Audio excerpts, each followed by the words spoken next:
Tá, manda o link para mim do YouTube, tá? Do novo. Oi. Por favor, já tá ao vivo já no YouTube. Pois é, esperando o link agora, pra gente divulgar aqui. Já tá ao vivo, eu só tô sem link, tá?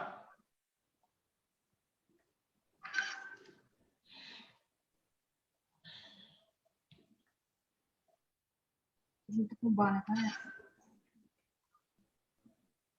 Junto com o banner, o link e manda.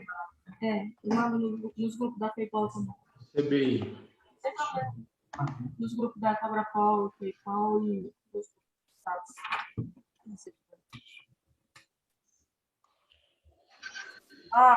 Aguardar só um pouquinho, porque nós temos um problema técnico no canal da PayPal.com e estamos migrando para o canal da PayPal Norte.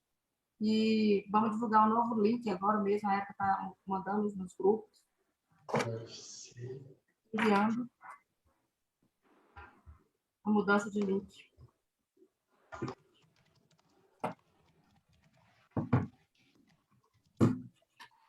Já tá ao vivo. A Rocha.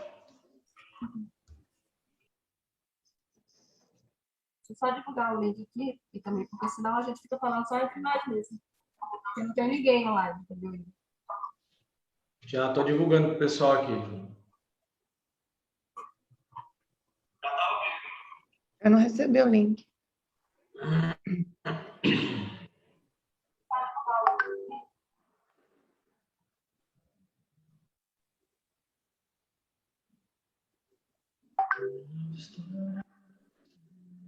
Esse que você me mandou, por último agora? Não, é o mesminho. É porque ele juntou com a foto da gente já. A gente ao vivo. Te mandando aqui.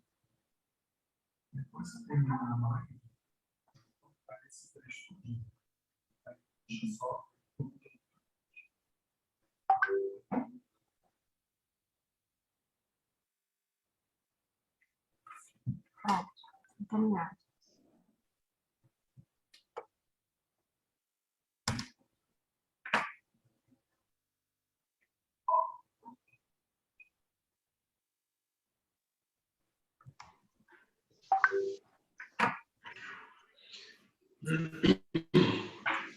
Tem 6 assistindo. Vamos. Vai ficar gravado, o pessoal assiste e faz o acompanhamento. Posterior.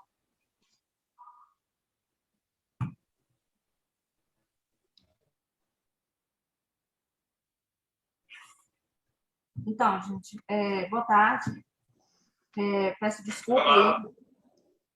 Primeiramente, me apresentar, eu sou Marcelene, estou presidente da Federação Centro-Oeste da PayPal.com. Quero agradecer aqui. Primeiramente, vou pedir desculpa, porque tivemos um problema técnico com o link aqui do canal do YouTube da PayPal.com e migramos para o canal da PayPal Norte, que o nosso colega Itamir preside. Agradecer a presença da minha presidente das federações dos policiais civis do estado de Tocantins, a Priscila Bittar, minha colega de profissão, porque eu sou escrivã do estado de Tocantins, assim como ela.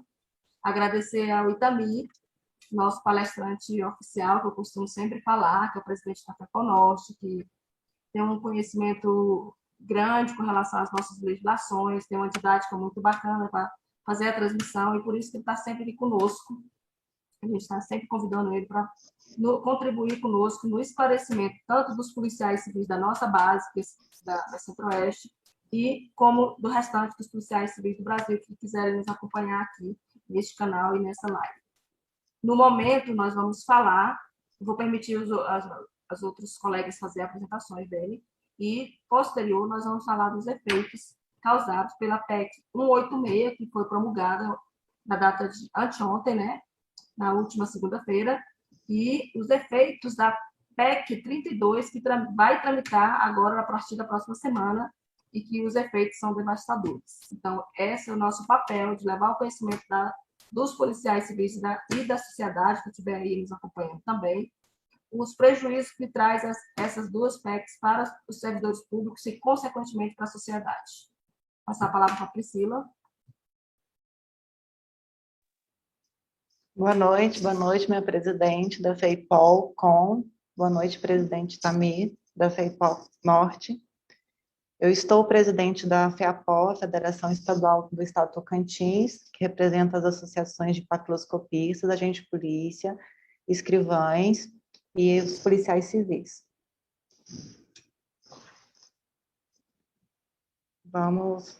Podemos prosseguir também. Boa noite Marcilene, Priscila. Para mim é uma satisfação estar com vocês aqui para a gente poder esclarecer os policiais civis e como eu mandei o link aqui para muitos colegas, não somente eles, né, mas são temas que interessam ao conjunto da sociedade brasileira e eu espero que essa oportunidade aqui seja bastante esclarecedora. O nosso povo está muito desinformado e essa desinformação pode causar uma catástrofe social e eu não estou sendo dramático.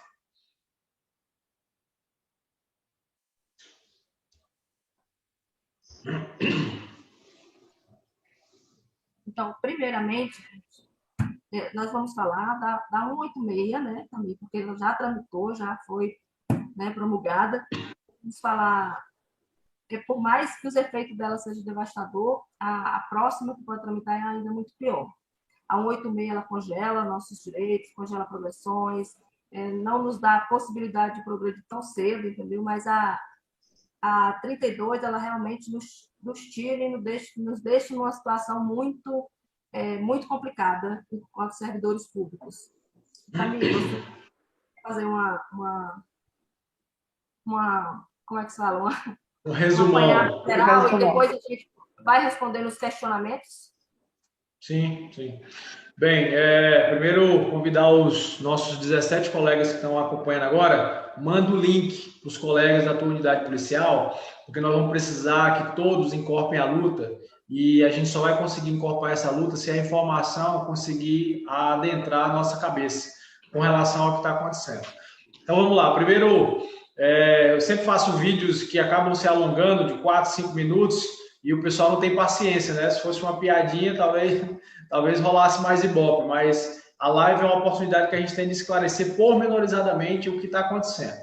Então, a primeira coisa que a gente precisa esclarecer é o seguinte: a 186, que agora é a emenda constitucional 109, que ela já foi promulgada, ela traz uma série de prejuízos aos servidores públicos e também uma série de prejuízos sociais. O que é que ela faz? O artigo 5º e o artigo 6º da Constituição Federal, o 5º garante as garantias e direitos fundamentais e o 6º fala dos direitos sociais. A PEC 186 cometeu a abominação de acrescentar um parágrafo nesta parte da Constituição, dizendo que direito à educação, saúde, segurança pública, assistência social e tudo isso aí é obrigação do Estado. Mais um parágrafo que se acrescentou diz o seguinte: é obrigação do Estado brasileiro somente se tiver o país tiver com ajuste fiscal. Ou seja, o Estado brasileiro, a partir do momento que tiver governos irresponsáveis, que é a grande maioria da nossa realidade, ele não tem mais obrigação social com a sua população. Isso é um absurdo, isso é uma atrocidade. E sobre a névoa de que era emergencial para aprovar um auxílio que deve durar de 3 a 4 meses, variando entre 175 e 300 reais, 300 e poucos reais, os valores, por 3 ou 4 meses, limitado a 44 bilhões. Detalhe, o que foi gasto em 2020 com o auxílio emergencial, que foi pago no valor de 600 reais, foi mais de 200 bilhões, e não foi preciso PEC emergencial. E o que o governo fez para explicar para o servidor público o que vai acontecer com a vida dele agora? Ele estabeleceu duas situações de congelamento de direitos. A primeira situação, os direitos dos servidores públicos ficam congelados e as negociações salariais também, se acontecer o estado de calamidade pública. Beleza, nós conseguimos melhorar, porque o texto original do senador Márcio Bittar, abençoado, para não dizer amaldiçoado, que é daqui do Acre, ele dizia que era 2 anos após, né, que é no exercício fiscal, 2 anos após o período de calamidade. Mas, enfim, nós conseguimos mudar isso no Senado. Esse é o primeiro gatilho. Em estado de calamidade, os direitos dos servidores públicos ficam congelados. Ok. E existe um outro gatilho, que é o gatilho da eternidade. Qual é esse segundo gatilho?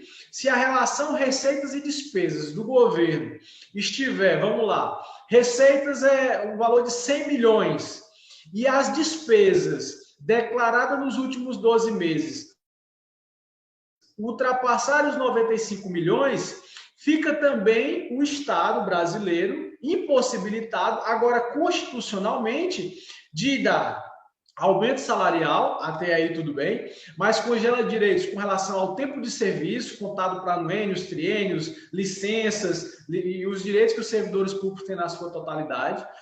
E esse gatilho ele vai ser acionado nos estados mediante uma aprovação nas suas respectivas assembleias. Aí é que viu o parêntese. Antes era obrigatório, nós conseguimos retirar a obrigatoriedade de estados e municípios aplicarem esse gatilho de vedações de imediato.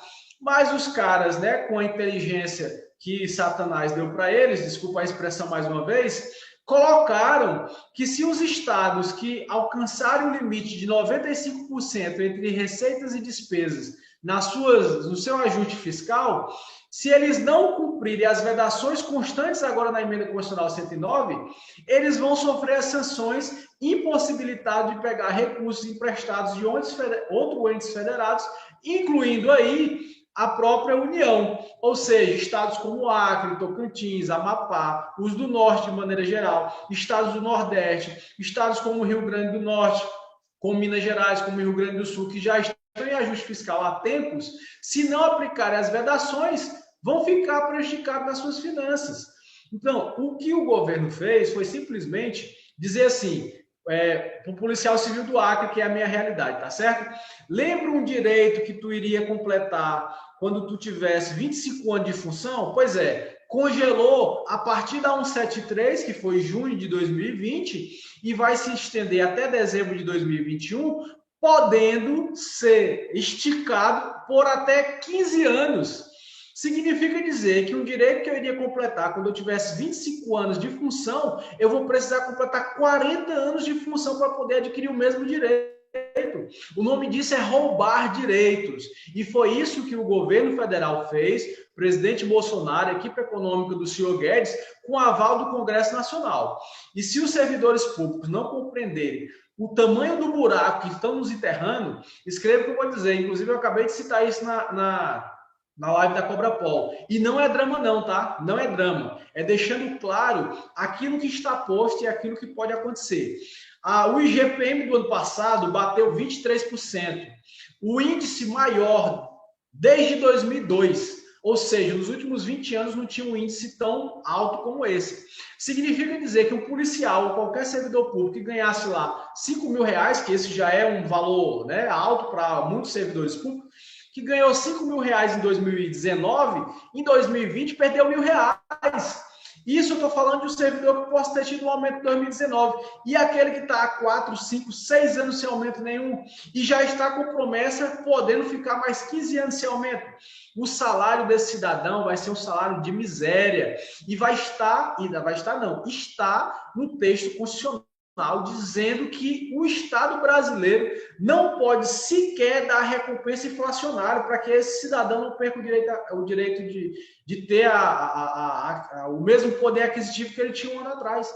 Então, é drama, sim. Nós talvez não temos compreendido como categoria, como trabalhadores, o tamanho do buraco que esse governo está nos enterrando, mas a verdade é que, além dos direitos sociais que foram vendidos por conta de um auxílio emergencial que pode durar no máximo 4 meses, a gente pode ter relegado às futuras gerações uma educação que já não vale muita coisa, que não vai valer nada, sobre números que são de altíssimas desconfianças. E aí, quando eu me estendo demais, eu vou explicar um pouquinho também de outras ações que o governo poderia ter feito que não fez. Não fez e nem irá fazer, porque é muito mais fácil tirar do pobre e tirar do servidor público do que tirar dos conglomerados bancários que são administrados aí por elites brasileiras que faz muito tempo que tomam conta desse país.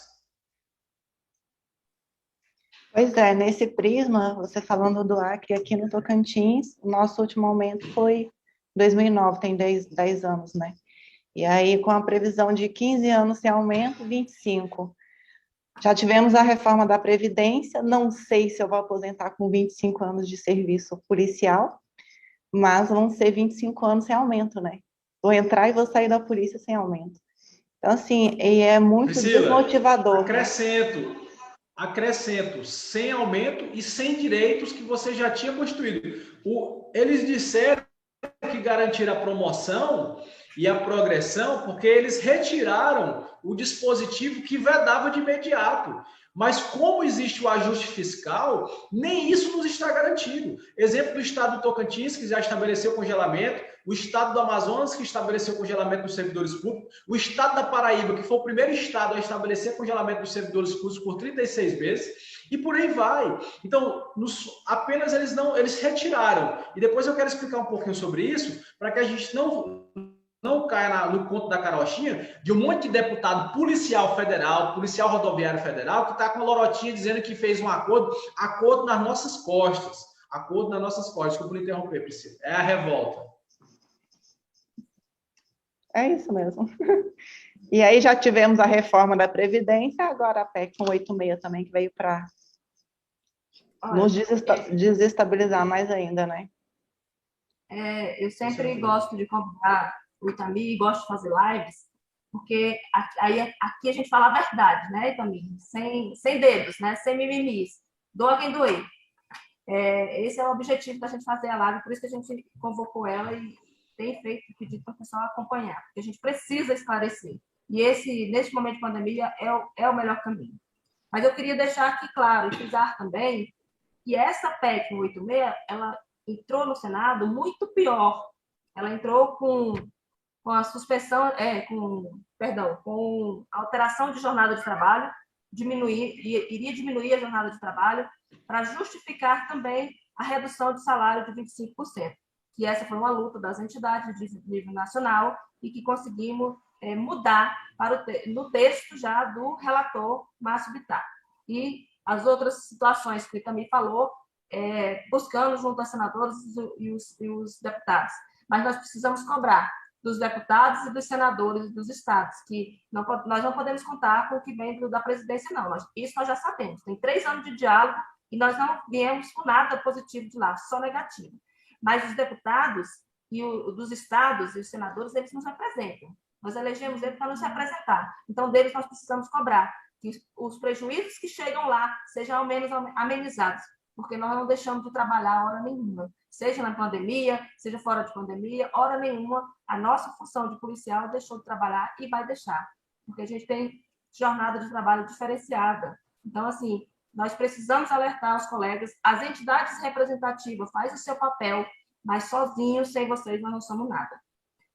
Eu volto a palavra aqui para a Priscila, fazer a fala novamente.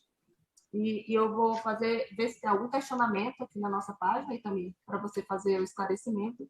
E eu acredito que os esclarecimentos da 186, e até porque o pessoal já teve acesso, já leu, já tem um conhecimento, e a gente começar a tratar da 32.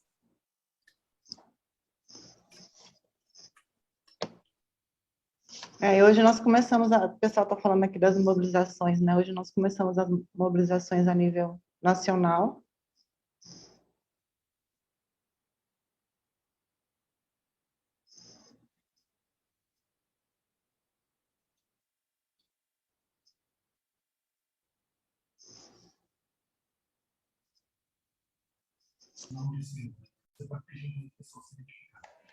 E aí?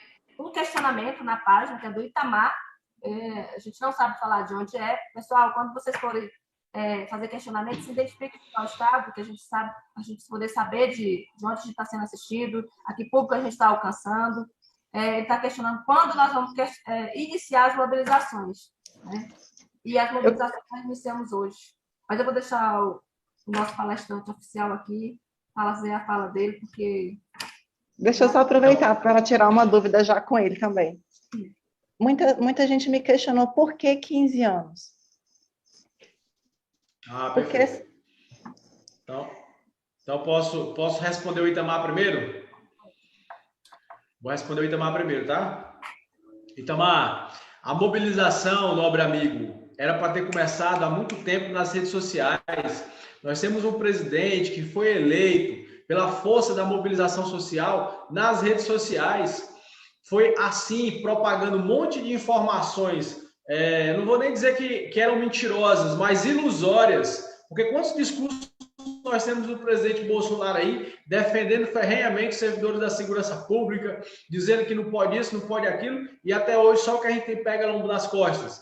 Então, todo banner, todo card, tudo que você puder publicar para informar os seus seguidores, porque a FEPOL Norte tem 1.000 e alguns seguidores, a Cobra-Pau mais 3.000 e pouquinho, eu, na minha pessoal, 800, mas se a gente pegar 100 mil policiais civis, cada um aí com uma média de 1.000 seguidores, rapaz, a gente alcança aí milhões de pessoas. Essa mobilização nossa já é para estar acontecendo nas redes sociais. Eu já vi vários vídeos da Marcilene falando sobre isso.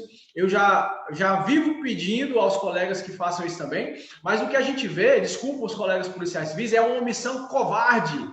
Covarde, porque o cara não quer se justificar em rede social. Amigão, é o teu direito.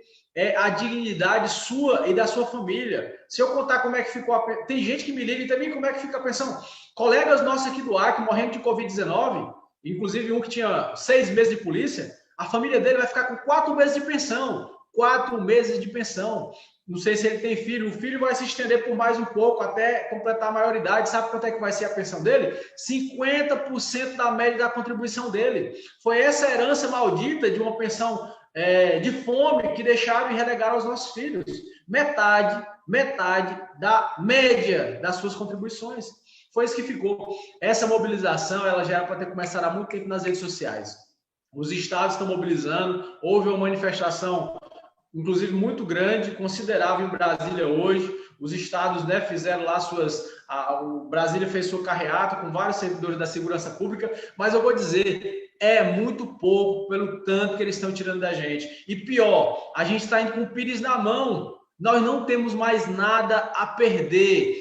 Vou repetir, nós não temos mais nada a perder. Do ponto de vista de precisamos lutar para recuperar o que nós já perdemos. A 32 vai tirar muito mais, e se a gente continuar com essa postura de cordeiros, o nosso fim está muito próximo. E eu estou falando fim porque você vai ser policial, apaixonado pelo que você faz, mas você vai ter que, quem já faz, e tem muitos que fazem, fazer bicos para sustentar a sua família, com congelamento de 15 anos. E agora, que eu expliquei ao Itamar, vamos falar a Pri perguntou por que 15 anos. Bora lá.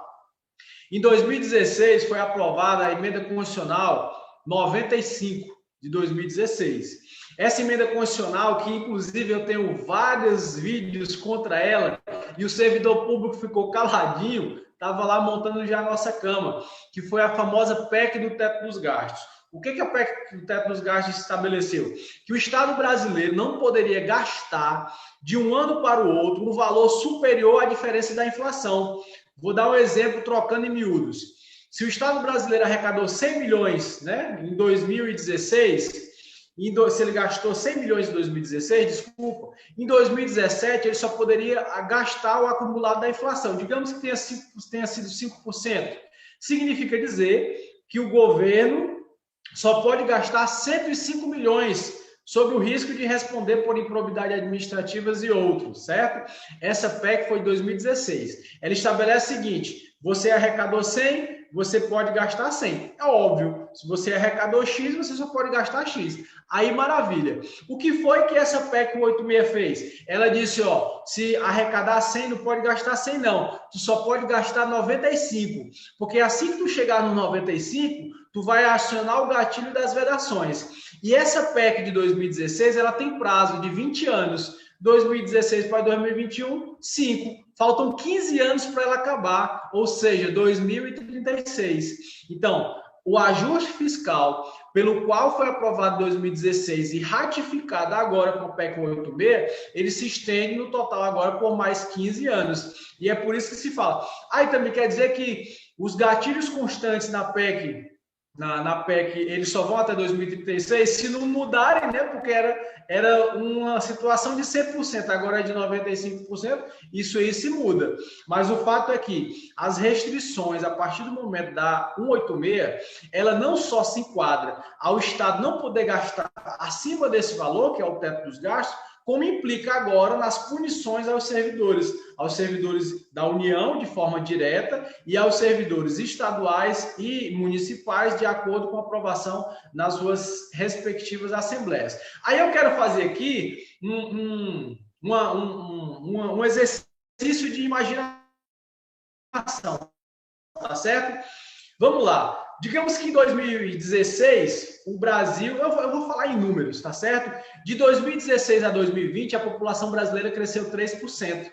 Significa dizer que a quantidade de crianças na escola daqui a 2 ou 3 anos, 4 anos na creche, vai aumentar 3%. Mas o Estado brasileiro ele não pode gastar mais. E não é de acordo com a receita, tá bom? Tá certo? Que fique claro. Não pode gastar mais de acordo com a inflação. Então, Itamir, tu está querendo dizer que se o Brasil arrecadar 100 milhões em 2020 e arrecadar 200 em 2021, ele só pode gastar os 100 milhões que ele gastou no ano anterior, mais a diferença da inflação? Exatamente. E esse dinheiro que vai sobrar, vai para onde? Vai para o pagamento da dívida pública, dos juros, que consome 52% do que o Brasil arrecada. 52%. Enquanto saúde, educação, previdência social, saúde e educação não gastam 5%, 6% do que o Brasil arrecada, os juros, pagamento de juros da dívida, ultrapassa a metade do que o Brasil arrecada. E essa sobra, durante 20 anos, ela não pode ser aplicada nem na educação, nem na saúde, nem na segurança pública. Ela tem que ir para o pagamento da juros da dívida pública. Então, esse absurdo que foi feito no governo Temer em 2016, ele foi ratificado com requintes de crueldade e maldade pelo governo Bolsonaro agora em 2021. Expliquei, né? Explicou. Eu quero falar aqui também que eu gravo vídeos, né? Mas o seu é que viraliza. Os seus são os que viralizam. Então, assim, eu tenho um questionamento do Gustavo Balduino, que é um colega meu do Tocantins. Ele está perguntando como que foi a repercussão das mobilizações, né? De hoje, né? Na verdade, Gustavo, nós saímos da mobilização aqui de Brasília, que eu posso te responder, que participei aqui, foi muito boa, nos surpreendeu. E a gente tem pedido muito para o pessoal acompanhar as redes sociais nossas, vou pedir agora novamente, por gentileza, acione, acompanhe os canais das federações, da FEPALCOM, da FEPAL Norte, da FEPAL Sul, da Sudeste, da Cobrapol. Nós precisamos que vocês acompanhem para demonstrar que realmente vocês têm interesse na representatividade das entidades e também para que vocês tenham conhecimento do que está sendo feito. Então, assim, a mobilização de Brasília foi muito boa, nos surpreendeu. E dos estados, nós vamos fazer, a gente tem recebido bastante fotos aqui dos estados, a gente vai fazer um levantamento posterior à live aqui, a gente ainda vai trabalhar fazendo esse levantamento, para a gente ter uma conjuntura de como foi essa repercussão das nossas, inclusive nas mídias, né, da nossa atuação hoje. E desde já, nós temos uma convocação para um lockdown, na segunda-feira, das 15 às 16 horas, que é o segundo passo das deliberações da UPB, que é a União dos Policiais Civis do Brasil. Eu não consegui ver aqui, não consigo acompanhar o tempo inteiro para agradecer quem está assistindo, mas aí de antemão eu vou agradecer o colega Enio, a Vládia, a minha colega Tavares, do seu estado, a Acre, o Whitley, Gustavo Balduino, a Érica, tem muita gente assistindo aqui, o colega Emerson do Sul, e aí a gente vai agradecendo no decorrer da live. Tem mais um esclarecimento, um questionamento também, com relação à idade de aposentadoria, que hoje fala em 55 anos. Aí a pessoa fala, eu vou completar meu tempo e não vou ter idade. Mas vamos conseguir mudar isso? É um questionamento. Bora lá. Aposentadoria. Eu costumo dizer que o impossível ficou para a cabeça daqueles que não têm disposição para lutar, né? Então, se você não tem disposição para lutar, meu amigo, só vai chegar para ti aquilo que te derem, né? Mas se estiver disposto a lutar, vai chegar mais coisas. O que eu quero reforçar aqui quer saber como é que ficou a idade, é isso, Marcelene? Não, ele sabe que para aposentar hoje tem que ter 55 anos, né? E aí o questionamento dele é que ele vai inteirar o tempo e não vai ter a idade. Nós vamos conseguir mudar isso, entendeu? Como é o nome dele? Eu estou tentando encontrar o nome dele novamente. Tá, mas vamos lá. Nobre amigo que fez a pergunta. Nós vamos conseguir mudar isso? A luta, ela era para ter sido travada de maneira ininterrupta em 2019. Só que aí o governo tramou contra nós e o Congresso Nacional endossou. Retirou os servidores públicos estaduais dentro da PEC da Previdência, que agora é a Emenda Constitucional 103, e nós não estávamos lá. E aí toda vez que a gente ia conversar com o deputado, ele dizia, não, olha, não vai mexer com vocês, porque vocês são servidores públicos estaduais. Sabe qual é o resultado disso? Nós temos 17 reformas da Previdência aprovadas no Brasil. Dessas 17, sabe quantas têm iguais? Zero. Niente. Nenhuma. Todas diferentes. Dessas 17, 12 replicaram com requinte de crueldade aquilo que foi colocado na Emenda Constitucional 103.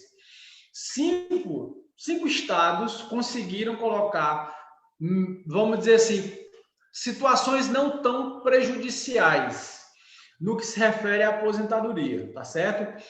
Mas o nosso maior drama, amigos e amigas que nos acompanham, é a nossa pensão. A pensão de um policial federal que morre fora da atividade, ou seja, morte acidental ou natural, é 30% da média de suas contribuições. Caso ele tenha um dependente, acrescido de mais 10% para cada dependente, para chegar no máximo de 60%, tá certo? Do que tu recebia em vida. Calcula aí, é a média, tá bom? Um policial que começa ganhando valor X. Eu vou, por exemplo, posso citar o estado do Tocantins aqui? Pode ser? Vamos lá. O inicial do Tocantins é em torno de 6 mil, correto? Correto. No final, depois de 30 anos, chega em quê? 15? 16 e pouco. Vamos lá, vamos arredondar para 15. Esse cara foi contribuindo ao longo dos 30 anos entre 5 e 15. Se ele morrer, a família vai ficar com a média das suas contribuições. A média significa dizer que vai ser 30% da média de suas contribuições. Vamos colocar ali fechado. O cara, antes de morrer, ganhava 15. Morreu com 20 anos de polícia, sei lá, ou mais, chegou lá nos 15 mil, certo? Que a gente sabe que é uma situação que não chega a todo mundo. Mas vamos lá, digamos que o cara chegou. A média das suas contribuições, em regra, vai permear em torno de 8 mil reais. E a família dele vai ficar nos moldes da Emenda Constitucional 103 com 30% desse valor. 30% de 8 mil é o quê? Vou calcular aqui rapidinho. R$ 2.400. Dá para entender o tamanho da caca que colocaram na Emenda Constitucional da reforma da Previdência dos servidores públicos. É isso que está. No ar que nós melhoramos essa pensão. Não é 30%, não. É 50%. Mas é 50% para o professor, é 50% para o cara da saúde, para o agente administrativo, para todo mundo. Ou seja, a pensão do policial ficou... Aí tem policial, desculpa, babaca, que fala assim, é a nossa contribuição, não sei o quê. Meu amigão, se tu tem 20 anos de polícia e tu é policial federal, rodoviário federal, ou policial civil do Distrito Federal, ou de um desses estados que replicou a Emenda Constitucional 103, se tu com 20 anos de polícia, tu tem uma esposa e um filho, tu morrer, a tua família vai ficar com 40% da média das tuas contribuições, com 20 anos de polícia, tá certo? E um policial militar que fizer concurso hoje e morrer, no dia que ele tomar posse, a família dele vai ficar com 100% das suas contribuições. 100% das suas contribuições. No que ele recebia na sua vida. 100%. Então, se tu gosta de dar a tua contribuição, por que os outros policiais ficaram diferentes? Porque tu foi tratado de maneira diferente. Então, para de tapar o sol com peneira e compreende que tu tá numa merda do tamanho do mundo, que a nossa pensão tá ruim, que a nossa aposentadoria é uma covardia, que congelaram os nossos salários e a tendência é cada vez mais piorar se a gente continuar na inércia de apenas dizer que eu torço pelo meu país porque eu sou verde e amarelo, uma pinóia. Compreenda o tamanho do buraco que estão nos colocando, porque a gente só vai parar de entrar nele quando a gente parar de cavar, porque a gente está junto com o governo, A partir do momento que a gente não se mobiliza, a gente está junto com o governo ajudando a acabar. E aí a PEC 86 já foi, a PEC da Previdência já foi, a Lei Complementar 173 já foi, e agora vem a emenda constitucional, a PEC, né, 32, com a reforma administrativa, que é para lacrar o caixão. Não vai nem os teus parentes vão te visitar para dizer o amém. Mandar esse questionamento aí dos 55 anos, o nome dele é Marcos. Respondido seu questionamento, viu, Marco, em relação à idade. A gente realmente precisa da conscientização de cada um dos policiais civis do Brasil, os que a gente representa em especial, né? Que a gente precisa contar sempre com vocês. Então, assim, eu quero deixar muito registrado aqui que as entidades vão estar sempre comprometidas, mas as entidades sozinhas não é nada, sem o apoio, sem o logística, sem o atendimento e a compreensão de que estão nos tirando o que nós conquistamos com muita luta e estão nos tirando muito fácil. E não tem justificativa para isso na minha visão. Se a gente tivesse dando uma contribuição tão sacrificada dessas, e a gente tivesse vendo o país melhorar, mas não é isso que nós estamos vendo, está muito pior. Então, assim, a Érica fez um questionamento como ficam as nossas progressões com a PEC 186. Enquanto o Itami começa a responder, eu quero mandar um abraço para a Niceia, que está assistindo, nossa ex-presidente de Tocantins, o Rodrigo na sala de Paraíso, obrigado pela presença aqui, viu, Rodrigo? Ok, vamos lá. Érica, antes de responder a sua pergunta, eu gostaria de fazer um parênteses dentro da sua pergunta. Nós conseguimos, na tramitação da PEC 186, 2 destaques que eram para nós de suma importância, 9 e o 14. Esses 2 destaques foram oriundos da oposição. Eu não vou dizer o partido para não cometer nenhuma injustiça aqui. Mas foram 2 propostas pela oposição.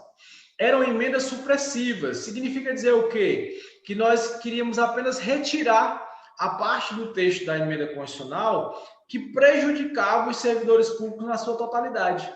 Ou seja, era só nós não precisávamos de 3/5 do Congresso, nós precisávamos de 2/5 do Congresso dizendo que era a favor da retirada. E se nós tivéssemos conseguido aprovar isso, esse texto não precisaria sequer voltar ao Senado, porque não mudaria a matéria, só apenas retiraria um dos seus dispositivos. Ou seja, atenderia o conjunto dos servidores públicos do Brasil. Conseguimos os apoios, bancada da bala, né, policiais e tal. Vamos tirar os servidores públicos. Aí, cara, veio uma alma cebosa, que aí no Congresso Nacional tem um monte, dizendo que havia um acordo entre os servidores públicos policiais e o governo para tirar tão somente a parte que se falava de promoções e progressões. Acordo nenhum. Os deputados pilantras criaram uma cortina de fumaça, desculpa a expressão, criaram uma cortina de fumaça para dizer que havia um acordo que não interessava a ninguém. Se eu tinha um dispositivo que iria me tirar e não iria me prejudicar a totalidade dos prejuízos constantes na 186, por que eu vou fazer acordo de um negócio que só vai falar de um quesito que seria promoções e progressões? Então, aí veio lá um monte de deputado federal, inclusive da tal bancada da bala, que é bancada da bala mesmo, mas é só para dar tiro nas nossas costas, dizendo que, porque tem um acordo, é interessante, vamos votar. E nós perdemos, melhorou, porque o dispositivo que falava progressão e promoção não consta mais explícito no texto. Consta tão somente apenas a obrigatoriedade de se aplicar as vedações mediante a necessidade de um ajuste fiscal. Então, a Érica pode perguntar, Itami, as nossas progressões e promoções estão garantidas? A resposta correta é, elas não estão proibidas pela Constituição. Você pode receber, mas garantidas não estão, tanto é que existe lei no seu estado que vedou promoção e progressão durante um período X, tá certo? Então, elas não estão vedadas pela emenda constitucional 109, mas não posso dizer que estão garantidas porque a obrigatoriedade do ajuste fiscal vai implicar que o Estado não vai poder aumentar as suas despesas enquanto ele estiver no período de ajuste. Quero registrar aqui que a FEPOL Nordeste está aqui presente, Simpol Sergipe, meu amigo Telcio do Maranhão. Peço desculpa se eu não citar o nome de todos, gente, porque não dá para me acompanhar aqui e acompanhar o pessoal que está acompanhando a gente. Mas eu agradeço, de modo geral, todos que estão nos acompanhando e se esclarecendo. Eu queria deixar aqui, queria pedir, para deixar bem claro, até para a gente não ser injusto com os representantes políticos dos estados, né, também, porque não foi uma tentativa de barrar a PEC 86 que nós fizemos, não, gente. O nosso trabalho foi com a tentativa de nos excluir de tudo que nos prejudicava, ou pelo menos dos excessos, né? Através de emendas, através de como é que é o outro termo? Depois da emenda... Destaques, através de emenda de destaques. Então, para a gente não ser injusto com os deputados, nós não pedimos para que não votasse a PEC. Nós pedimos para que, até porque as PEC eles iam votar porque eles têm compromisso, né? Porque tem outras coisas dentro dela que não é só as nossas vedações de progressões, de salários e concursos, não é isso. Tem outras. O que nós pedimos de apoio foi para os nossos destaques, para as nossas emendas. Então, vamos nos atentar. Quem votou favorável aos destaques, nós e as nossas emendas, para a gente não ser injusto com os deputados e senadores que nos ajudaram, entendeu? E nós temos que cobrar realmente dos que não nos ajudaram. Se tiverem dúvida, nos liguem que a gente vai esclarecer quem nos ajudou e quem não nos ajudou. Sim, também.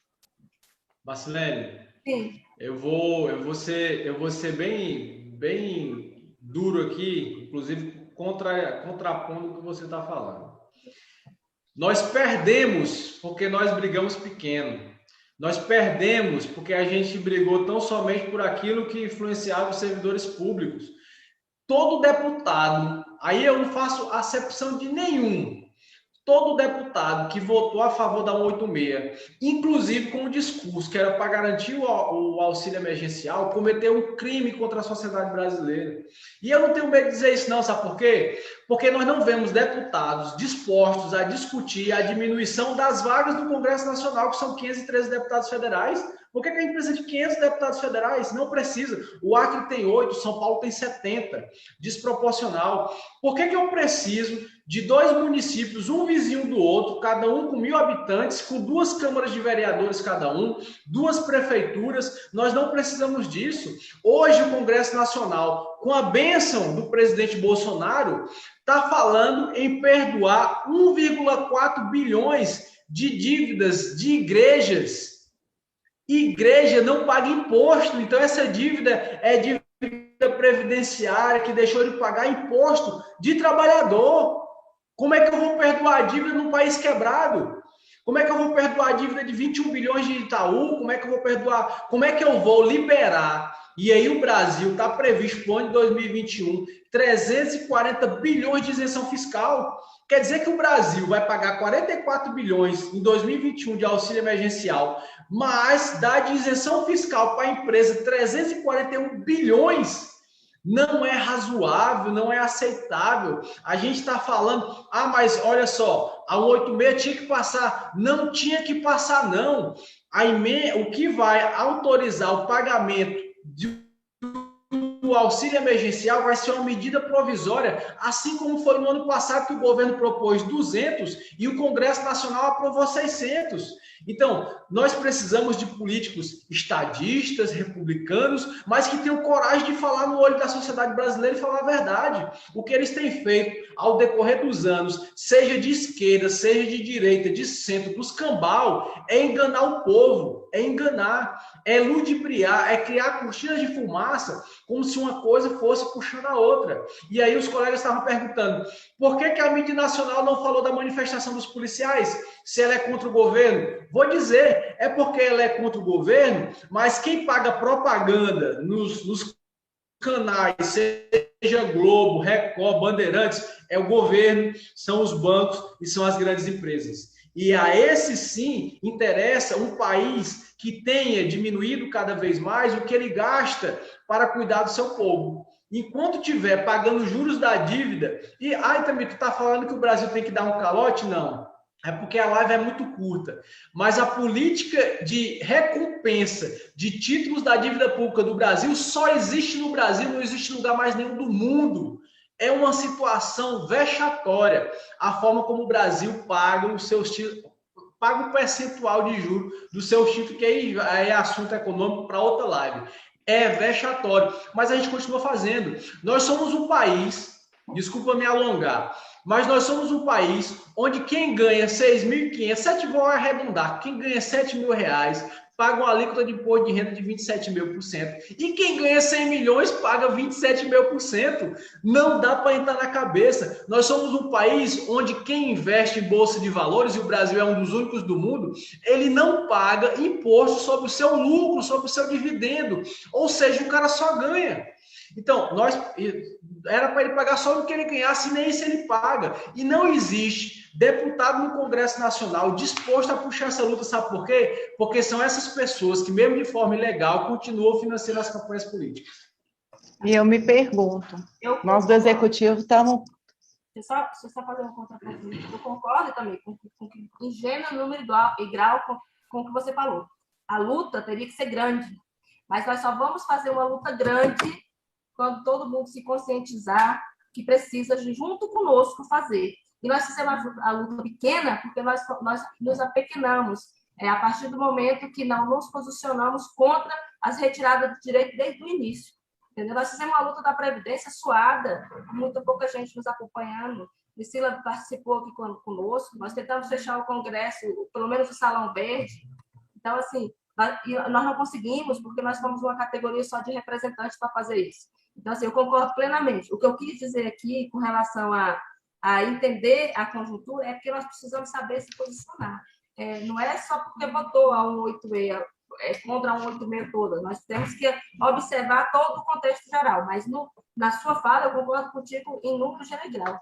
E eu espero que na 32 a gente consiga fazer uma luta muito maior do que a 186, porque a 32 praticamente nos estrangula, né? Enquanto servidores públicos. O servidor tem sido tão visto como causador dos grandes prejuízos econômicos, né? E aí eu fico me perguntando, a gente do Executivo está sempre pagando o pato. E o Legislativo? E o Judiciário? Como é que ficou? Será que eles estão nessa PEC 186? Vão ter seus direitos também cortados? E, assim, uma fala do Itamir, nós já estamos ruins, né? Mas será que não podemos ficar piores? Aí, se vocês já quiserem entrar aí na PEC que vem, 32, essa aí vem para colocar o ponto final. Lacrar o caixão. Mais um questionamento. Do Daniel Arantes Menegas. Qual a possibilidade de derrubar isso na justiça? Eu vou dizer, como é André, né? Não, André. Daniel Arantes. Daniel Arantes. Daniel, a Lei Complementar 173, aprovada em junho de 2020, ela estabeleceu o congelamento dos direitos dos servidores, no que se refere a tempo de serviço, essa mesma coisa que a 186 está tratando, mas agora na via constitucional. Muitos sindicatos, inclusive de policiais, o sindicato aqui do Acre, o sindicato de Santa Catarina, por exemplo, o sindicato de Rondônia, eles entraram com ações e, num primeiro grau, estavam até tendo notícias positivas. Só que, meu amigo, o STF, se eu não me engano, na quinta-feira passada, por unanimidade, ou foi por maioria, não sei dizer, disse que é constitucional uma lei complementar interferir no Pacto Federativo, dizendo que os estados não podem fazer isso ou aquilo. O STF, ele legalizou uma inconstitucionalidade. Isso quando era uma lei complementar. E agora é uma emenda constitucional dizendo que é para ser feito assim. Então, meu amigo, se o STF disse amém com uma lei complementar, quanto mais com a emenda constitucional. Eu tenho esperança zero de que judicialmente a gente consiga reverter. Sabe por quê? Porque a Constituição ela tem cláusulas pétreas. E dentro das suas cláusulas pétreas estão os direitos fundamentais, a unidade federativa, o voto e várias outras coisas.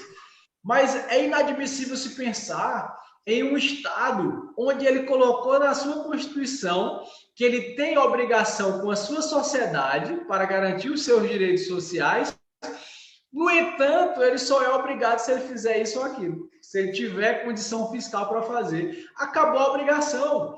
acabou sob a cortina de fumaça de se pagar o auxílio emergencial, que vai durar de 3 a 4 meses. E eu não estou fazendo em nenhum momento desdém a quem necessita disso, não. Necessita e necessita muito desse auxílio, mas o que eu quero deixar claro aqui é que essa PEC 186 não é o que vai pagar o auxílio. Não se necessitava da aprovação dela. Aí o Guedes, que foi o cara que botou a granada no nosso bolso, e não sou eu que estou contando, não, foi ele que falou em reunião ministerial, o cara que botou a granada no nosso bolso deu entrevista dizendo: não podemos deixar a conta para gerações futuras, mas não tem coragem de fazer a política econômica que se faz necessária. Só para se ter uma ideia, dentro da proposta de reforma tributária que o Guedes vem trabalhando, ele está falando na retirada das isenções do imposto de renda. Eu vou só explicar o que é isenção. Quando o cara vai fazer lá o imposto de renda, se ele paga plano de saúde, se ele paga escola para o filho, ele consegue fazer as deduções. E a grande reforma tributária do Guedes está falando que vai restringir essas deduções. Meu amigo, quem paga escola e plano de saúde é pobre, meu amigo, é classe média baixa, é o cara que está se esforçando ali para pagar o plano de saúde e o cara quer tirar de quem já não tem nada. Esse é o posto piranga do presidente Bolsonaro que cuida da nossa economia. É um cara que só tem interesse de ajudar os seus colegas banqueiros, aqueles que investem em bolsa de valores, aqueles que os bancos ano passado eles lucraram pouco. Em 2019 lucraram 100 bilhões e em 2020 lucraram 64 bilhões. Lucraram 64 bilhões. Um país quebrado, ferrado, lucrou 64 bilhões os bancos. E as reservas brasileiras, sejam elas internacionais, que são as cambiais, ou as reservas, né, que são as reservas de fundo do Tesouro Nacional, elas estão indo simplesmente e tão somente para pagar banqueiro. E a gente está assistindo isso, achando que é tudo normal, mas não é. Eu até brinquei essa semana com a Priscila, brinquei não, né? A gente trocando ideia, né? Eu espero que a gente, enquanto trabalhadores, enquanto servidores públicos, não deixemos para acordar quando a gente perceber que a gente não consegue mais pagar o nosso plano de saúde, quando a gente vê que não consegue mais pagar a escola particular para os seus filhos, e para acordar aqui e perceber que nós somos trabalhadores. Nós não somos banqueiros, nós não somos empresários.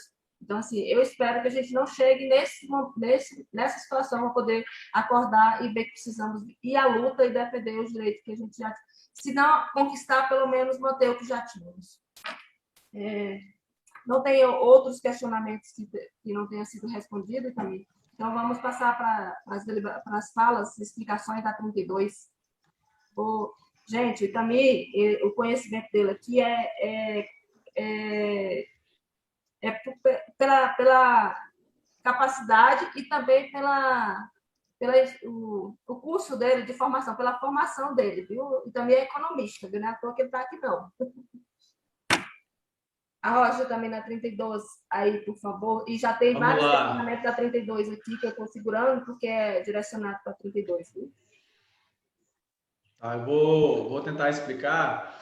E aí já dizer de antemão que o relator da 32 já votou pela admissibilidade dela. O que é essa votação por admissibilidade? É dizer que a Constituição recepciona aquilo que está posto, ou seja, é a emenda constitucional que não fere nenhuma cláusula pétrea, certo? Então, basicamente é isso. O que a gente precisa compreender é que existe um trâmite regimental para se aprovar a emenda constitucional, que é para gerar o debate, a discussão, chamar a sociedade civil organizada para a discussão. Teoricamente, se passaria por uma comissão especial, e essa comissão especial teria 45 sessões legislativas, se eu não me engano são 45 ou 40, não vou precisar aqui que eu posso errar, para avaliar, discutir, fazer, né, as audiências públicas e coisa e tal. Esses dois requisitos, eles foram trucidados a 186 no plenário no Senado, trucidaram, votaram a rigor a disponibilidade constitucional dentro do plenário e já partiram para a aprovação dela. E a 32, que começou na Câmara, e diga-se de passagem, é uma emenda constitucional oriunda do governo federal, ou seja, ela não é uma proposta legislativa vinda de nenhum deputado, ela é uma proposta legislativa do Paulo Guedes. Ela vem também com o mesmo rito, dizendo que não precisa chamar a sociedade para discutir. Em um momento de pandemia, estão retirando direitos sociais. E a 32, por que ela é para fechar o caixão? O pessoal pergunta muito. Itami, a 32 vai atingir os servidores públicos da ativa ou só os que vão entrar? Ela tem requisitos que atingem os da ativa em grau menor e atinge de cheio aqueles que vão ingressar. Por exemplo, ela acaba com a possibilidade de se ter um regime jurídico especial com carreira, promoção e tal, especificado para aqueles que entrarem agora. Agora eu te pergunto, vai mexer só com o cara que vai entrar. Quer dizer que tu vai ter um cara que vai ter uma carreira que vai funcionar de um jeito, e tu que já está vai funcionar de outro, e já não basta a Previdência funcionar assim, distinta para quem está e para quem vai entrar, não é razoável. Vamos encontrar novamente dificuldades para a execução dos nossos trabalhos diários. A PEC 32 versa também para a possibilidade, quase que sem nenhum tipo de restrição, da privatização dos serviços públicos. E eu estou falando, inclusive, da privatização dos serviços públicos de saúde. A nossa saúde é um caos, mas ela é copiada por muitos países que acham o SUS, inclusive os Estados Unidos, com o tal do Obamacare, né, que era um plano de saúde que o Obama estava copiando um pouco que tinha do SUS. Ele queria fazer uma cópia, por quê? Porque o Estado brasileiro, obviamente por força constitucional, custeando as despesas de saúde da população mais carente. É isso que é o SUS. E se você adotar o modelo americano, você vai ter que pagar um plano de saúde todo brasileiro, do mais rico ao mais pobre, vai ter que pagar um plano de saúde. Só que vai assim, ó, o teu plano, se tu paga X, vai cobrir uma faixa tal. Se tu paga 2x, vai cobrir outra faixa. Por isso que quem gosta de seriado americano, que fala de saúde, coisa e tal, o cara chega lá, antes de atender ele, vão olhar o plano de saúde dele para saber se o plano de saúde cobre ou não aquele exame, ou aquele tratamento, ou aquela cirurgia. Porque não é todo cara que tem direito, não. Aqui no Brasil, eu, por ser cidadão, eu já tenho direito de assistência à saúde e o Estado é obrigado a me atender nessas e naquelas especificidades. Se o negócio ficar do jeito que a PEC 32 está propondo, o Estado brasileiro vai começar a privatizar serviços essenciais. E isso é inadmissível. É inadmissível porque nós temos um país que não é os Estados Unidos. Nós temos um país que tem o IDH baixíssimo, que é o Índice de Desenvolvimento Humano. Nós temos um país onde a qualificação para a pessoa se alocar bem no mercado de trabalho é horrível.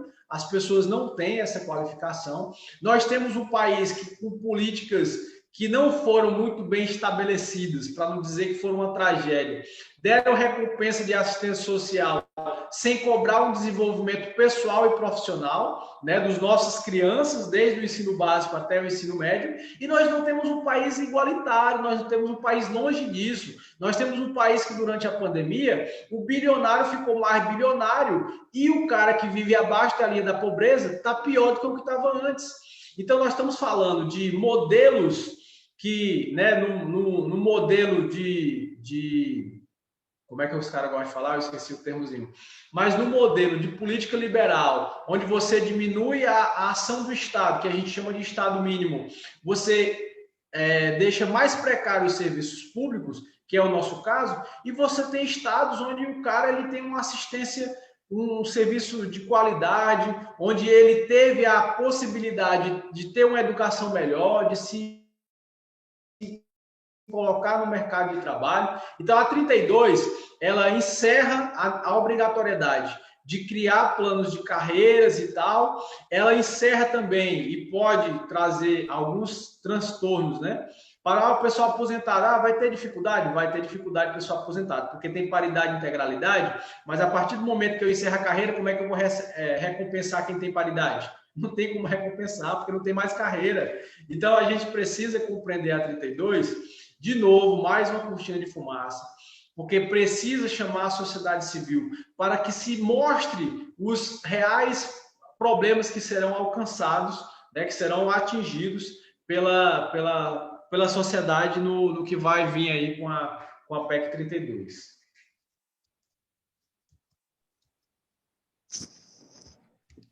Priscila, você quer fazer uma fala? Eu estava dando uma lida sobre, e aí tem uma pesquisa do PNAD Covid-19 do IBGE, que diz que o auxílio emergencial esteve presente em cerca de 40% das residências brasileiras. Então, a gente pensa assim, 40%. É um número bem considerável. Privatizando e tendo que o mais necessitado pagar por saúde, pagar por educação, se ele não consegue nem pagar por alimentação, tem a necessidade de ter o auxílio para ajudá-lo a não passar fome. Né? Como é que vai ser esse cenário? E aí também eu queria saber, Itamir, você que está à frente, a questão da estabilidade. Tem a perca da estabilidade, pode ter a demissão, como é que ficou isso na PEC 32? A estabilidade? O questionamento Tá, do então N vamos lá. tem abrangendo isso aí também. Você quer que eu leia o questionamento do N para já abranja... Pode ler, que aí eu já... Tá. O N fez o seguinte questionamento. Quais são os aspectos negativos da PEC 32 que atingem os policiais? Aí já abrange, inclusive, a pergunta da Priscila, porque pelo tempo que a gente já está aqui online, para não ficar muito cansativo, né? E a gente não perdeu o público que está aí querendo se esclarecer. Tá, vamos lá. A PEC 32, ela meio que decreta o fim da estabilidade, né? Vou dar o exemplo de um policial civil. Ele vai fazer o concurso, porque vai continuar sendo exigido o concurso público para carreiras que somente o Estado pode exercer a função, no caso, o poder de polícia só é exercido pelo Estado, e ele perde a estabilidade do ponto de vista que ele vai fazer o concurso. Ele vai começar a trabalhar as suas funções, exercer os seus trabalhos, e ele só vai, dependendo das leis, porque a PEC 32 ela é um gatilho para um monte de lei complementar que virão depois, certo? Por exemplo, não existe mais carreira típica de Estado, apenas cargo típico de Estado. Então, quem vai definir quais são os cargos típicos de Estado? Lei complementar que virá posteriormente a 32, né? Então, ela cria uma série de gatilhos, assim como a 186 também criou, para que a União, né, legalize essas barbáries depois. Então, como eu estava dizendo, a estabilidade ela não existe nos primeiros momentos, o cara não é considerado servidor público, inclusive o policial, e ele pode, como um policial, ter algum tipo de ocorrência e ele vai ter direito a nada. Né? Esse vai ser o resultado do que está promovendo aí a PEC 32. E dos cargos que a gente não são esses cargos que somente o Estado pode exercer função, que não vai privatizar, mas que vai ter, vão ser por indicações políticas, né? Então, acho que a gente perde um pouquinho a memória lá na década de 30, 40, quando os direitos trabalhistas começaram a ser implementados, inclusive os direitos do servidor público, se estabeleceu uma série de situações para proteger não o serviço público, não o servidor público, mas os serviços públicos por ele prestado. E aí a Constituição de 88 veio regularizando o concurso público e tal, dando obrigatoriedade para a sua execução.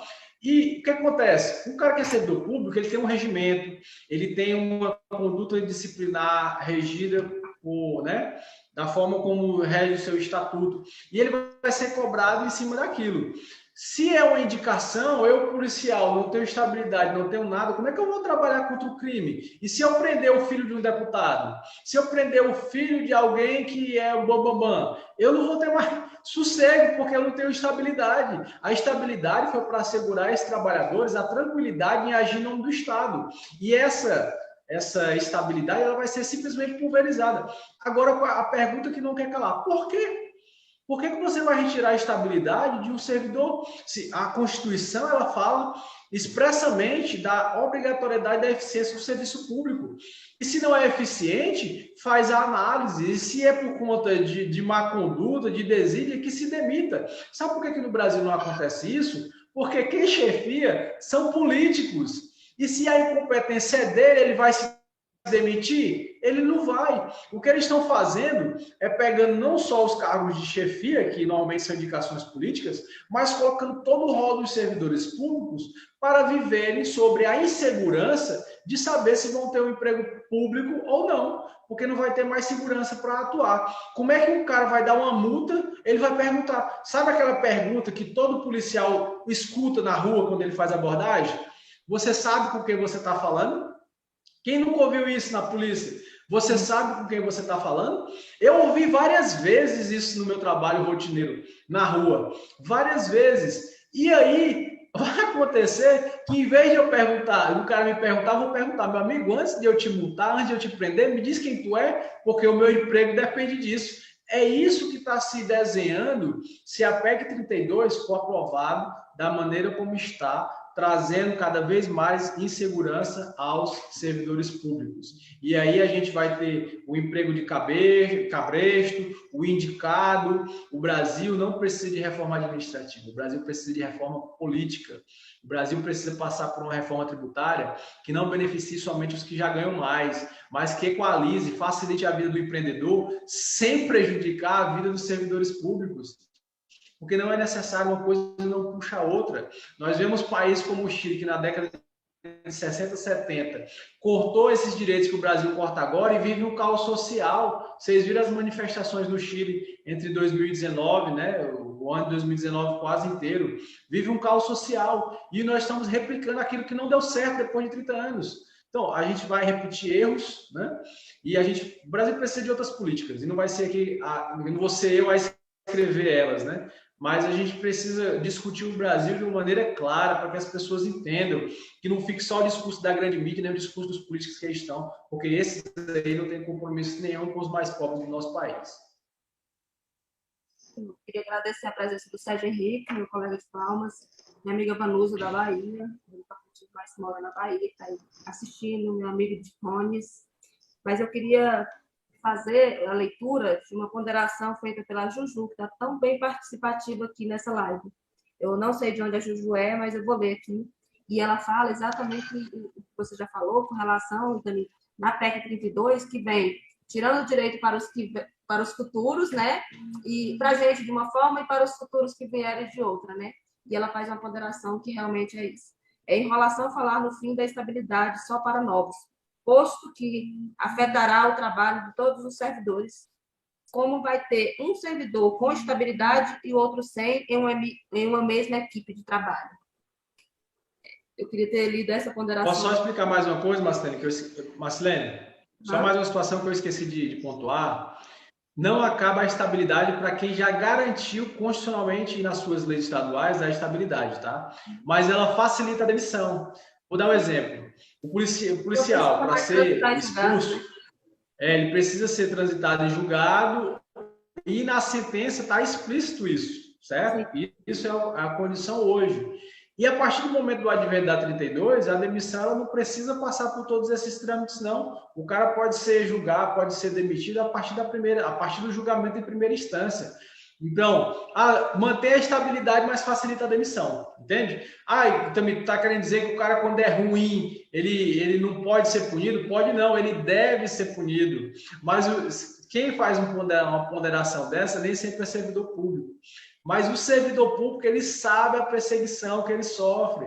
Eu, antes de ser sindicalista, eu fui lotado num lugar nada a ver e poderia ter sido mandado pelo interior, e eu fiz uma pergunta para o meu, na época, secretário de polícia. O senhor leu o meu currículo antes de me lotar? Não leu não, sabe por quê? Porque ele queria me sacanear. Era o que ele queria. Ele não queria me colocar onde fosse melhor para a administração pública. Ele não queria colocar onde eu fosse produzir mais para a sociedade. Ele queria pôr onde ele fosse me prejudicar, achando ele queria me prejudicar. Isso acontece no serviço público, não é todo dia não, é a cada minuto. A cada minuto no Brasil acontecem perseguições dos seus chefes imediatos. E não é porque você é preguiçoso, não. Por exemplo, policial civil, se recusou a fazer um serviço que não é dele, vai mandar embora. Ah, não é minha obrigação, não. Ah, não é sua obrigação, não, mas eu vejo que você está aqui cometendo uma infração e eu vou lhe punir, você não tem mais estabilidade. É assim que vai acontecer. Desculpa, Marcelo, o parênteses. É só para deixar gravado aqui, também na mente dos colegas, o que a PEC 32 vai fazer conosco. Eu vou deixar alguns pontos bem gravados. Fim das carreiras típicas, fim da estabilidade, fim do plano de carreira, fim das promoções imediatas. Então, assim, é devastador a 32, gente. Então, eu vou fazer mais um questionamento, porque a live está longa. Eu sei que a gente precisa fazer vários outros esclarecimentos. A gente está trabalhando uma programação para uma outra live na sexta-feira. Se amanhã ela se confirmar, a gente já faz a divulgação. Porque é a maneira que a gente está tendo de trabalhar e ir de encontro aos colegas, né, para esclarecer. E a própria sociedade, que a página é aberta, né? Então, assim, eu vou fazer mais um questionamento, que é do Rodrigo, que na verdade é 2, né? Porque ele pergunta demais também, né? Rodrigo Nassar, o que está sendo feito acerca das outras PECs e destaques? Se já falou e eu perdi, depois eu vejo no vídeo. Aí a outra pergunta é: quais as chances dessa PEC 32 não passar ou ser modificada? Entendeu, Itamir? Os 2 questionamentos? É o Rodrigo? Rodrigo Nassar. Rodrigo Nassar. Há uma esperança no fim do túnel, que eu não gosto nem de olhar para ela, porque ela cega os meus olhos. Eu prefiro trabalhar tateando no que eu consigo pegar e pisar do que confiar em parlamentar, que até agora só tem nos dado as costas. Mas existe uma boa vontade do deputado Nicoletti, que é se eu não me engano, ele é do PSL de Roraima, e ele tem uma proposta dentro de uma emenda na PEC 32 que tenta separar, porque, vou tentar explicar aqui rapidamente. Os militares, eles são tratados na Constituição de maneira separada. Existe um rol dos militares, tanto os militares das Forças Armadas quanto os militares das Forças Policiais. O que está sendo tentado pelo deputado federal Nicoletti é criar também esse artigo separado da Constituição Federal, não no 144, porque o 144 fala das forças de segurança, suas funções e tal, mas dos direitos e dos deveres desses que são servidores públicos, né, seja do nível federal ou nível estadual. No primeiro momento, na emenda do deputado Nicoletti, os policiais civis não estavam inclusos os policiais do âmbito federal, os que estão lá no artigo, se eu não me engano, 51, que são os policiais civis do Distrito Federal, e os policiais penais, porque o inciso deles não separa penais estaduais e penais federais, é só penais, né? Que, se não me engano, agora é inciso 6º, salvo engano. Então, a gente trabalhou em cima disso, né? Inclusive, o colega Leandro, que é lá de Roraima, interveio diretamente com o deputado federal Nicoletti, pedindo a inclusão dos policiais civis. O texto, assim, inicialmente ele não era, eu não gostava muito dele, o presidente Gutierrez compartilhou a nova versão ontem, começou a sorrir melhor, começou a descer um pouquinho melhor, porque traz algumas proteções que a 32 não versa e consegue também deixar uma esperança para que a gente consiga ajustar também algumas partes com relação à previdência dos policiais, porque criou-se um samba do crioulo doido na previdência a nível de Brasil no que se refere aos policiais civis. São 17, como eu falei, mudanças a nível de Estado, nenhuma é igual. São muito diferentes em umas, inclusive. Então, existe essa emenda do Nicoletti, que é a qual os servidores da segurança pública vão se ater para a gente trabalhar. E a gente espera, sinceramente, né, uma torcida, uma esperança muito vaga, mas ainda espera, que em algum momento dessa discussão o governo possa se posicionar em favor dos servidores públicos policiais. E aí vem o desafio.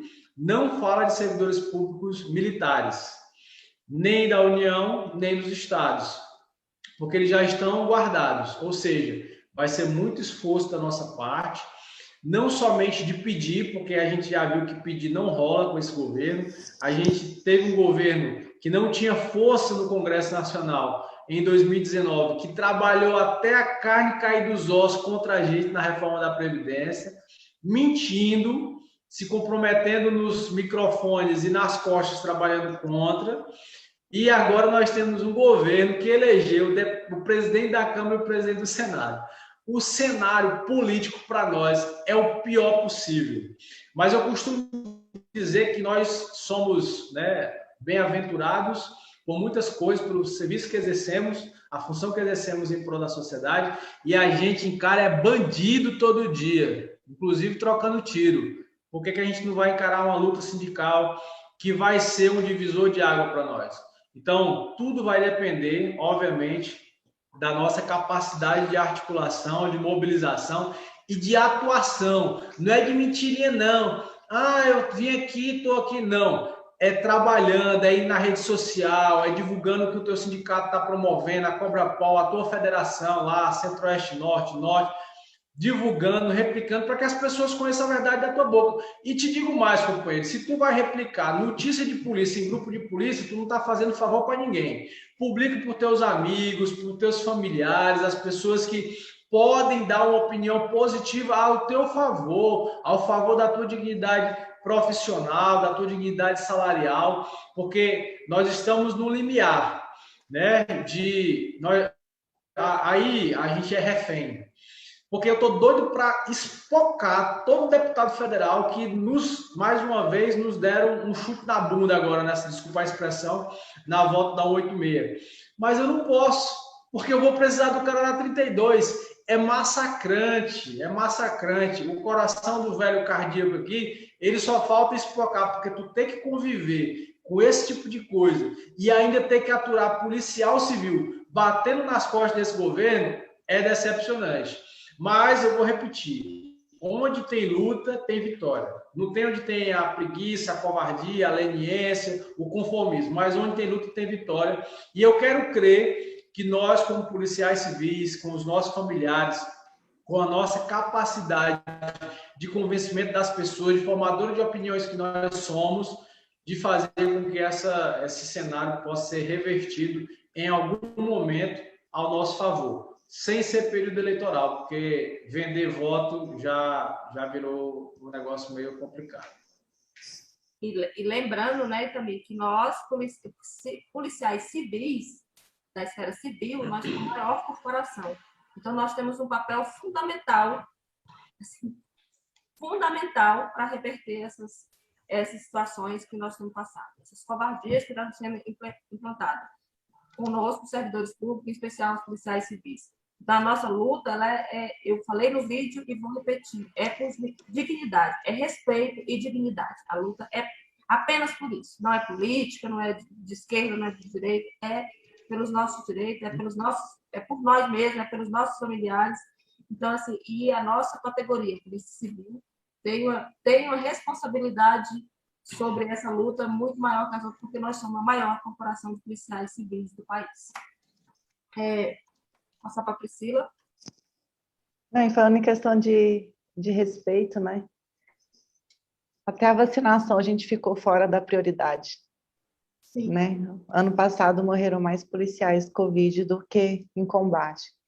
Então, assim, é muito complicado. Não paramos, estamos trabalhando na linha de frente em pandemia, junto com o pessoal da saúde também. E complicada a situação. Então, assim, vamos continuar na união, na luta. Espero que os nossos colegas se sintam motivados para lutar, né? Porque, apesar de todas as percas que a gente está tendo, nós não podemos nos entregar.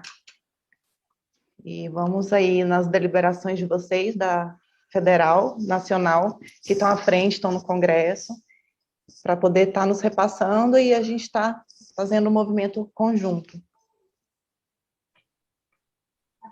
Agradeço a Priscila, desde já, agradeço a participação dos demais colegas. Se tiver algum tema de sugestão para a gente fazer live, fazer esclarecimento, me procura a Priscila, procura o Itamir, que nós estamos aqui para realmente colaborar, para fazer luta, para buscar melhorar nossas situações, para atender vocês, então nós estamos aqui à disposição para isso. Amanhã eu acredito que eu já tenho um posicionamento sobre a live de sexta-feira. Eu acredito que se efetivar, vai ser um ponto muito positivo, porque a gente está querendo fazer com uma pessoa entendida também de economia, bastante reconhecida, e confirmando, a gente já divulga para que vocês participem, que a gente consiga realmente levar a efeito o que realmente está nos prejudicando, a conhecimento de todos.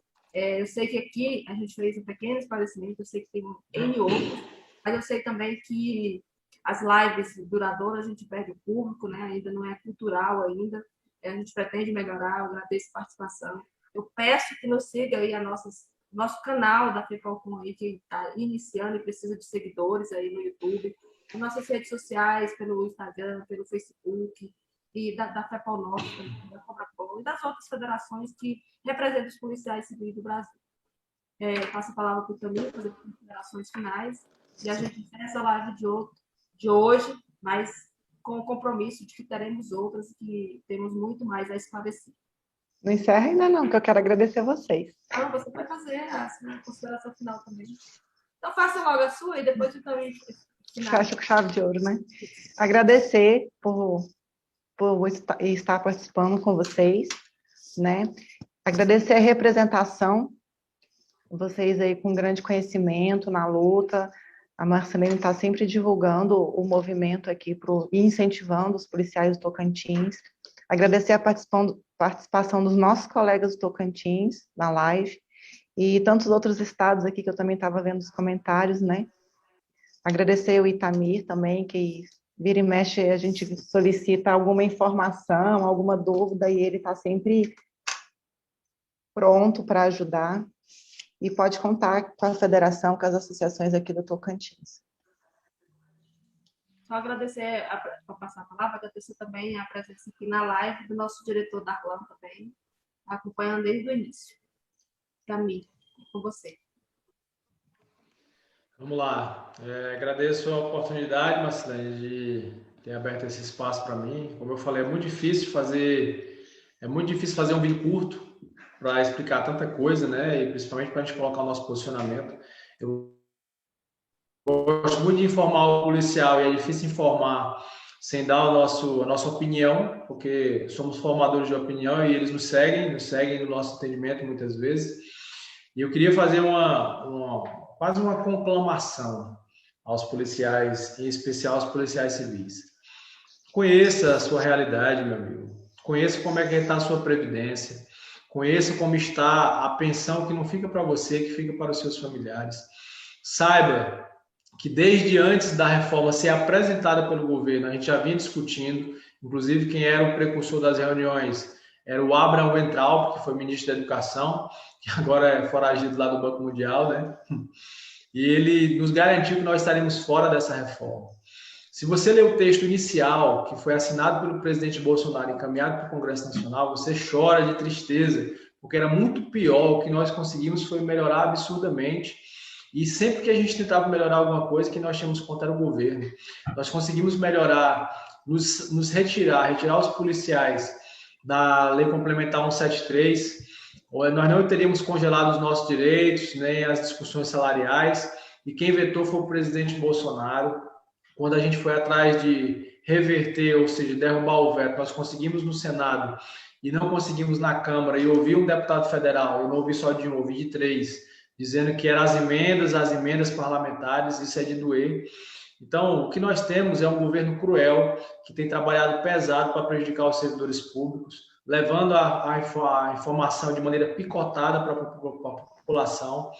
E o mais triste, né, utilizando a necessidade de alimentação da população, que é isso que o auxílio emergencial faz. Né? Então, eles estão usando de maneira covarde, colocando a população contra você. Quem não já viu aquele bannerzinho, aquele cardzinho que eu já vi em várias redes sociais aí, o servidor público tirando foto, né, como é que chama? No isolamento, né, no lockdown, e o pai de família, que é assalariado, jogando um prato de comida assim, como se estivesse passando fome, e estão passando fome. A nossa vida não é essas coisas boas que o governo prega, nem que o empresariado prega, nem que a imprensa prega, e o pior, que os próprios servidores públicos estão pregando. A gente precisa ter muita consciência, muita qualidade na informação para a gente não se vender tão barato como nós estamos nos vendendo. Nós somos uma categoria de luta, somos uma categoria capaz de mobilizar de forma gigantesca, capazes de lutar pelos nossos direitos, se depender como se fosse pelas nossas próprias vidas. A gente só precisa ter esclarecimento e coragem para realizar o que é necessário, e o que é necessário é muito pouco. A gente só precisa fazer a sua parte sem esperar do outro. Faça a sua, meu amigo, faça a sua, compreenda o seu papel e atue, porque o nosso futuro ele é muito obscuro.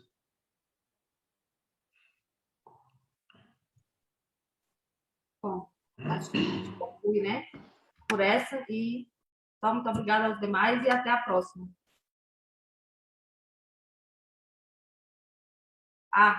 Os colegas que não assistiram a live, né? Os que assistiram pode passar os demais.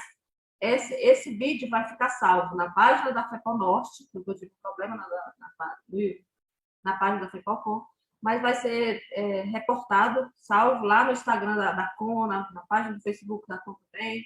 Vai ser gravado, vai ser salvo aqui na Norte, depois vai ser colocado nas páginas da CON. Então, quem não assistiu, chama o colega, peça para assistir, para conhecer qual é a nossa realidade.